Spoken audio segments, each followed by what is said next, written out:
Okay, this is a flush beam, nominal lumber, 2x10s, 3 of them, with a standard ledger board going from foundation to foundation.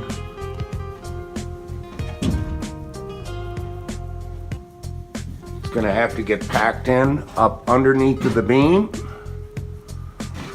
Right here, the crossbuck framing is going to have to be modified. Let's jump up on the ladder here. You can see that that's a rabbet joint that's in there.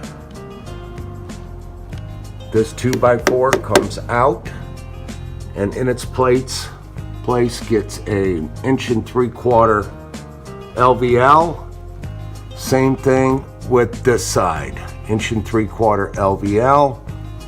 It will then,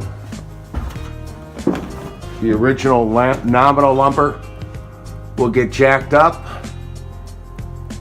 and then in each one of those bays staggered a 1/2" carriage bolt with nuts, and then take the smile out of the flush beam.